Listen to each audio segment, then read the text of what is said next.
Question number 1.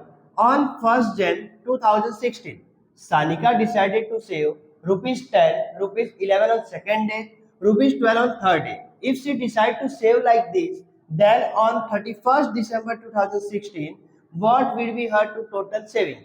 अब सानिका नाम की जो लड़की है उसने डिसाइड किया कि मैं पर डे सेविंग करूंगी। तो फर्स्ट डे उसने 10 रुपीज सेविंग किया, सेकेंड डे उसने 11 किया, थर्ड डे उसने 12 किया। ऐसे करते करते उसने पूरे साल भर पैसा कंट्रीब्यूट किया, उसने सेविंग की। तो हमसे पूछा जा रहा है कि पूरे साल भर में सानिका ने कितना पैसा जमा किया।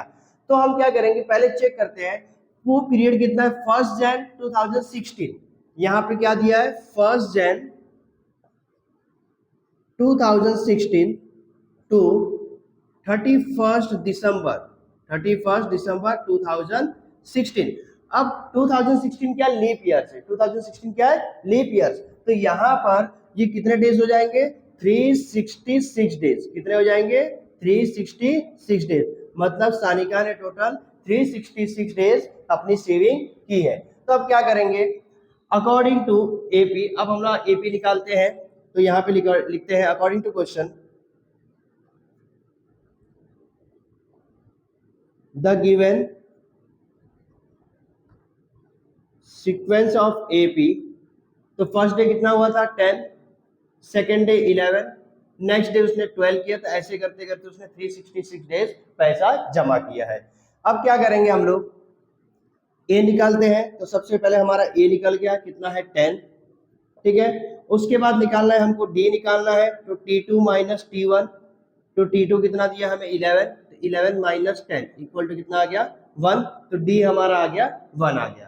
अब हमें क्या करना है टोटल सेविंग कितनी हुई है वो चेक करना है। तो 366 डेज हमारे क्या हो जाएंगे एसएन हो जाएगा। तो यहाँ पे लिखते हैं एसएन का formula S N equal to n upon 2 bracket में 2a plus n minus 1 into D. ये हमारा क्या हो गया फॉर्मूला हो गया। तो यहाँ पे इंडिकेट करना है फॉर्मूला। अब हम क्या करेंगे एसएन। तो हमें क्या फाइंड आउट करना है एस 366 एस 366 इक्वल टू यहाँ पे एन की प्लेस दी 366 अपॉन 2। तो 2 मल्टीप्लाई ए की वैल्यू कितनी है 10, तो यहाँ पे 10 plus 366 minus 1 into D. D की वैल्यू कितनी आई है 1, तो यहाँ पे 1 लिख दी है। अब 366 को हम लोग क्या करते हैं डिवाइड करते हैं। तो 2 1 जा 2, 2 18 जा 36 और 2 3 जा 6। तो यहाँ पे कितना आ गया 183 मल्टीप्लाई। अब ये ब्रैकेट सॉल्व करते हैं 10 2 जा होता है 20 प्लस 366 माइनस 1 तो 355, 355 1 जा 355। तो यहाँ पर आंसर आ गया। अब इसको प्लस करते हैं तो 183 मल्टीप्लाई 355 प्लस 20 कितना हो जाएगा 375। अब क्या करेंगे हम मल्टीप्लाई करेंगे 183 मल्टीप्लाई बाय 375। तो यहाँ पे आंसर आ जाएगा 336 इक्वल टू 70,455। ये हमारा हो गया आंसर। तो सानिका ने टोटल पूरे साल भर में 70,455 रुपीज सेविंग किया। Question number 2, a man borrow rupees 8,000 and agrees to repay with a total interest of 1,360 in 12-month installment, each installment being less than the preceding one by rupees 40. Find the amount of the first and last installment. एक आदमी है जिसने क्या किया है 8,000 रुपए का कर्जा लिया है। कितना कर्जा लिया है 8,000 रुपए का, और बोल रहा है कि मैं उसको रीपे करूंगा, लेकिन किसके साथ इंटरेस्ट के साथ। किसके साथ पे करूंगा इंटरेस्ट। और 8,000 पे इंटरेस्ट कितना लग रहा है 1360। अब क्या करना है हमें 8,000 पे इंटरेस्ट लग रहा है 1360, यानी उस आदमी को टोटल कितना पे करना पड़ेगा 9,360। कितने मंथ में 12 मंथ में। तो वही चीज हमने यहाँ पे लिखी है मनी ही बोरोज 8,000, उसने 8,000 रुपए कर्जा लिया। टोटल इंटरेस्ट कितना है 1360, उसको इंटरेस्ट कितना पे करना है 1360 पे। Total money he will pay after 12 month. 12 month का जो उसने इंस्टॉलमेंट बनाया है उसके बाद उसको टोटल कितना पे करना पड़ेगा। तो 8,000 plus 1360 equal to rupees 9,360 rupees. Total उसको 12 मंथ के बाद इतना अमाउंट पे करना पड़ेगा। तो अब एन कितना हो गया, कितने मंथ का इंस्टॉलमेंट बनाया 12, तो एन 12 हो गया। और S12 कितना हो गया 9360। तो हम क्या करेंगे, एक चीज और, अब यहाँ पे क्या पूछा है, each instalment being less than the proceeding one by ₹40। अब लेस देन है तो लेस देन का मतलब क्या हो जाएगा, डी हमारा क्या हो जाएगा -40 हो जाएगा, डी क्या हो जाएगा -40। तो यहाँ पे लिखना है each instalment being less than the preceding one by ₹40। तो हमारा डी क्या हो जाएगा, डी इक्वल टू -40, क्योंकि लेस देन पूछा, अगर मोर देन या ग्रेटर देन पूछा होता तो ये क्या हो जाता पॉजिटिव। अब हमारे पास डी है, एन है और S12 है, तो एन को भी मैं ब्रैकेट में कर देता हूं तो आपको दिखेगा, और इसको भी क्या कर देता हूं ब्रैकेट में कर देता हूं। अब हम क्या करेंगे, S12 का फॉर्मूला लगाएंगे यानी Sn का फॉर्मूला। तो मैं यहाँ पे फॉर्मूला लिख लेता हूं, Sn equal to n/2 bracket 2a plus n-1 into D. और यहाँ पे क्या हो जाएगा फॉर्मूला। अब फॉर्मूले में हमें क्या करना है, सब वैल्यू पुट करना है। हमें ध्यान रखना है कि हमारे पास ए नहीं है, ए हमको क्या करना है फाइंड आउट करना है। तो सबसे पहले हम लोग ए निकालेंगे, तो यहाँ पे फॉर्मूला पुट कर दिया है। तो Sn कितना निकालना है हमको, S12। तो मैं लिखूंगा S12 equal to 12/2 bracket 2 multiply by A plus N, N कितना हो जाएगा 12 -1 इंटू डी, डी हमारा कितना है -40, यहाँ पे लिखना है -40 ब्रैकेट क्लोज। अब S12 हमको दिया है कितना 9360, तो यहाँ पे लिखना है 9360 इक्वल टू 2 1 जा 2 2 6 जा 12, तो यहाँ पे क्या आ जाएगा 6 आ जाएगा ब्रैकेट, यहाँ पे as it is 2a plus 12 में से बन गया 11, 11 4 जा होता है 44। अब यहाँ पे 11 है, पहले मैं एक स्टेप और बढ़ा लेता हूँ आपको कंफ्यूजन ना हो, तो -40, ये 6 मल्टीप्लाई में इस साइड आएगा तो क्या हो जाएगा upon 9360 upon 6 equal to 2a, minus plus क्या हो जाएगा माइनस 11 4 जा 44, तो ये आंसर आ जाएगा 440। ठीक है, अब क्या करना है 6 से इसको डिवाइड करो, 6 1 जा 6, तो 6 1 जा 6 3 बचा, 6 5 जा 30, 30 यानी 3 बचा, 6 6 जा 36 और ये क्या हो जाएगा 0। तो यहाँ पे आंसर कितना आया 1560, यहाँ माइनस था इस साइड आएगा तो क्या हो जाएगा प्लस 440 इक्वल टू क्या हो गया 2a। अब 1560 प्लस 440 कितना हो जाएगा 2000, तो 2000 इक्वल टू 2a, तो a इक्वल टू क्या हो जाएगा 2000 अपॉन 2, तो a की वैल्यू कितनी आ गई 1000। अब हमको a मिल गया, अब हमको क्या मिल गया a मिल गया, लेकिन अब क्या करना है, फर्स्ट टर्म तो हमको मिल गया, अब लास्ट इंस्टॉलमेंट हमको क्या करना है फाइंड आउट करना है। तो लास्ट इंस्टॉलमेंट फाइंड आउट करने के लिए क्या करेंगे हम लोग tn का फॉर्मूला लगाएंगे, किसका फॉर्मूला लगाएंगे tn का फॉर्मूला। तो हम tn निकालेंगे, तो tn का फॉर्मूला लिखेंगे tn equal to a plus bracket में n-1 इंटू डी, तो ये हमारा क्या हो गया फॉर्मूला। तो अभी हमने क्या लिखा है, a हमारा निकाला है 1000, a निकला है, तो यहाँ पे मैं लिख देता हूँ a इक्वल टू 1000 और d हमारा कितना था -40। हमें क्या निकालना है T12, क्या निकालना है T12, क्योंकि 12 मंथ की इंस्टॉलमेंट निकालने थे, तो फर्स्ट निकल गया, लास्ट इंस्टॉलमेंट निकालना है। a की वैल्यू कितनी आ जाएगी 1000 प्लस n कितना आ जाएगा 12, तो 12 -1 इंटू डी, डी कितना है -40। अब क्या करेंगे 1000 एज इट इज प्लस 12 1 जा, सॉरी 12 -1 कितना आ गया 11 मल्टीप्लाई बाय -40, तो 1000 अब प्लस माइनस क्या हो जाएगा माइनस, 11 4 जा 44, तो 440 हो गया। अब 1000 में से 440 माइनस करोगे तो कितना आ जाएगा 560, तो T12 कितना आ गया हमारा 560, मतलब लास्ट इंस्टॉलमेंट कितना था 560 रुपीज का और फर्स्ट इंस्टॉलमेंट कितना था 1000 रुपीज का। तो यहाँ पे लिखेंगे फर्स्ट इंस्टॉलमेंट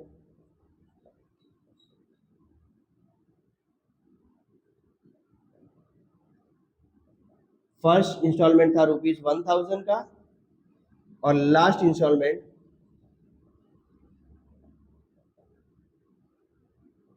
कितने का था ₹560 का। Question number 3, Sachin invested in a national saving certificate scheme. In the first year he invested ₹5000. Second year invested 7,000, third year invested 9,000 and so on. Find the total amount that we invested in 12 years. अब हमको क्या दिया है कि सचिन नाम का लड़का है, वो फर्स्ट ईयर 5,000 सेविंग करता है, इन्वेस्ट करता है, सेकेंड ईयर 7,000 करता है, थर्ड ईयर 9,000 करता है, मतलब हर साल 2,000 की इंक्रीमेंट कर रहा है. तो यहाँ पे लिखेंगे सचिन इन्वेस्टेड फर्स्ट ईयर में उसने कितना इसमें इन्वेस्ट किया था 5,000. कितना किया था 5,000. तो यहाँ पे 5,000 रुपीज. सेकेंड ईयर इन्वेस्टमेंट कितना हुआ था 7,000. थर्ड ईयर इन्वेस्टमेंट कितना था 9,000. तो यहाँ पे लिखे हैं टोटल इन्वेस्टमेंट यानी इनका एपी. तो यहाँ पे लिखेंगे first year 5,000, second year 7,000, third year 9,000 और लास्ट H12 हमको क्या करना है फाइंड आउट करना है. ठीक है. तो अब क्या करेंगे हम लोग, सबसे पहले निकालेंगे ए हमारा निकला है 5,000. डी निकालने के लिए 7,000 माइनस 5,000 कितना आ जाएगा 2,000. और हमको फाइंड आउट क्या करना है H12. क्या फाइंड आउट करना है H12 यानी 12 ईयर्स में उसने कितना इन्वेस्टमेंट किया है. तो हम लोग यहाँ पे फॉर्मूला लगाते हैं SN का. SN equal to n/2 bracket में 2a plus n minus 1 into D. तो ये हमारा क्या हो गया फॉर्मूला हो गया. अब क्या करना है हमें, SN की जगह पे क्या लिखोगे H12 क्योंकि हमें 12 ईयर्स का निकालना है. n की वैल्यू क्या हो जाएगी 12/2 ब्रैकेट में 2 इंटू ए की वैल्यू कितनी है 5,000. तो 5,000 प्लस n की वैल्यू है 12 माइनस 1, डी की वैल्यू कितनी है 2,000. तो यहाँ पे 2,000 हो गया. 2 6 12. तो यहाँ पे हम लोग कट कर लेते हैं 6 आ गया. 5 2 10 यानी 10,000 प्लस 12 में से बन गया 11, 11 2 22. तो क्या हो जाएगा 22,000. अब इन दोनों को प्लस कर देंगे तो H12 equal to 6 multiply by 22 plus 10 कितना हो जाएगा 32. तो यहाँ पे 32 से हम लोग मल्टीप्लाई करेंगे तो H12 की वैल्यू कितनी आ जाएगी 6 2 12, 1 कैरी 6 3 18 1 19. तो आ जाएगा 1,92,000 रुपीज. तो 12 साल में सचिन ने कुल 1,92,000 रुपीज क्या कर दिया इन्वेस्ट किया था. Question number 4. There are as in auditorium with 27 rows of seats. There are 20 seats in first row, 22 seats in second row, 24 seats in third row, so on. Find the number of seats in the 15 row and also find how many total seats are there in auditorium. एक auditorium है, वहाँ पे बहुत सारी chairs लगी हुई है, seat लगी हुई है. तो वहाँ पे 27 रो है. कितनी रो है 27. जैसे आप थिएटर में जाते हो तो वहाँ पे रो वाइज सीट रहती है, वैसे ऑडिटोरियम में भी 27 रो है. तो फर्स्ट रो में 20 है, सेकंड रो में 22 और थर्ड रो में कितनी है 24. तो ऐसे हमें पूछा है कि 15 रो में कितनी सीट्स होगी और टोटल पूरे ऑडिटोरियम में कितनी सीट्स रहेगी. तो वो हम क्या करेंगे फाइंड आउट करेंगे.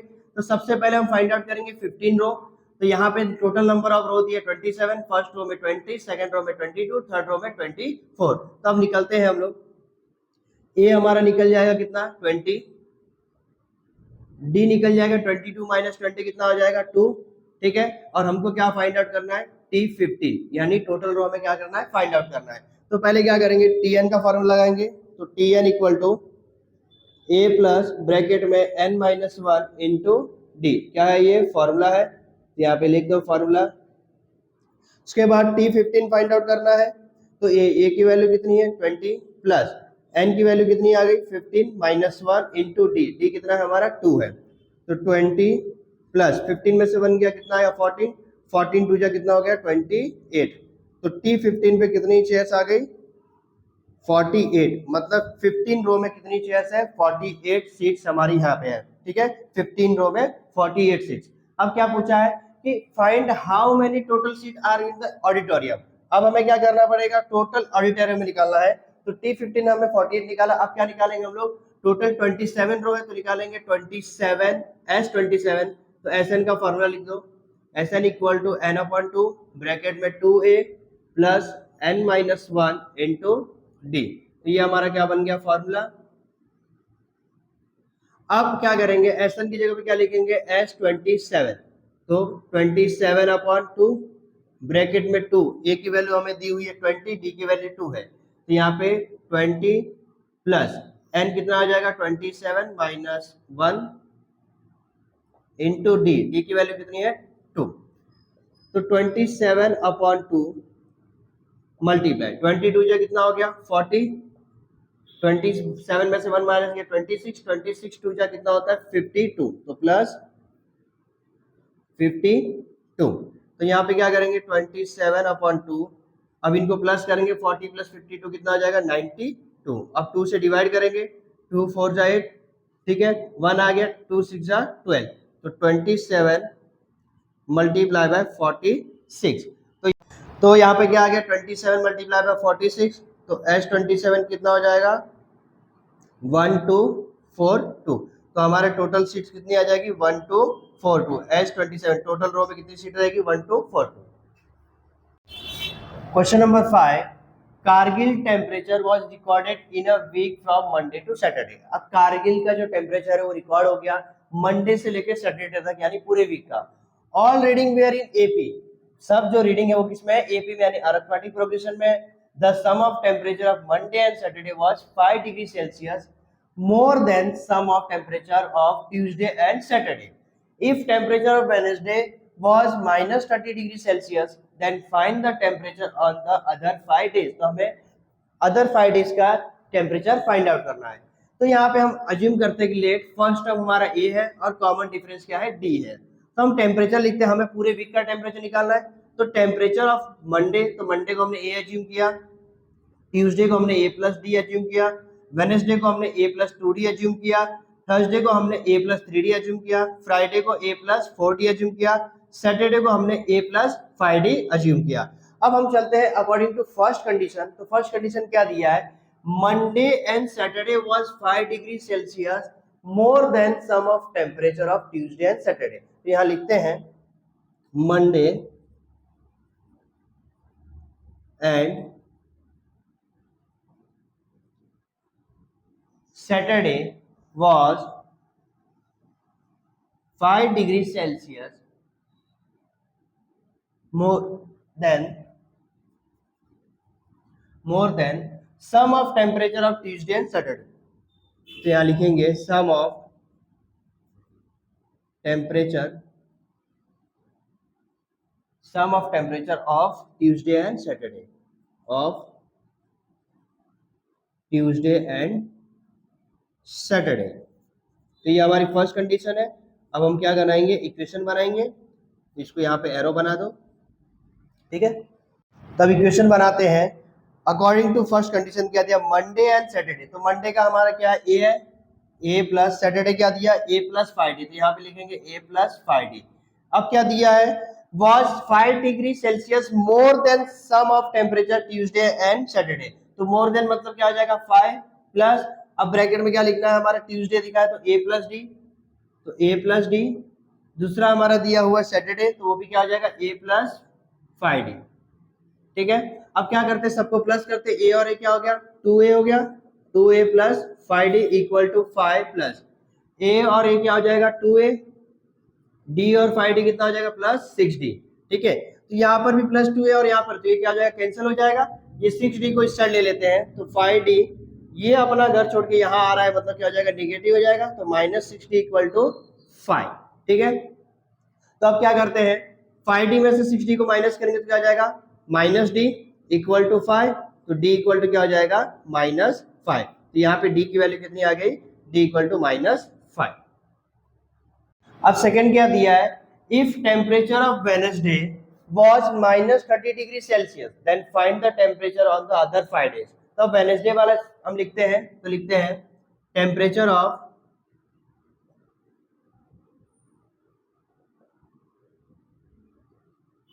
वेडनेसडे वाज कितना दिया है -30 डिग्री, तो -30 डिग्री सेल्सियस, ठीक है। तो यहाँ पे वेडनेसडे, अब वेडनेसडे का क्या वैल्यू दिया हुआ है, वेडनेसडे का A+2D, तो यहाँ पे लिखेंगे A+2D इक्वल टू -30। अब D की वैल्यू हमने निकाली कितनी -5, तो यहाँ पे लिखना है A+2 मल्टीप्लाई -5 इक्वल टू -30। तो A 5 टू जा कितना हो जाएगा 10, a minus 10 equal to minus 30, तो a इक्वल टू क्या हो जाएगा माइनस 10, ये माइनस 10 है, तीसरा जगह क्या हो जाएगा प्लस 10 हो जाएगा, तो यहाँ पे प्लस 10, तो a equal to minus 30 plus 10, तो कितना हो जाएगा a इक्वल टू माइनस 20। अब हमारे पास a निकल गया और d निकल गया है, ठीक है। अब हमने a निकाल दिया, a इक्वल टू माइनस 20 और d निकल गया माइनस 5। अब हमें चेक करना है the temperature on the other 5 days.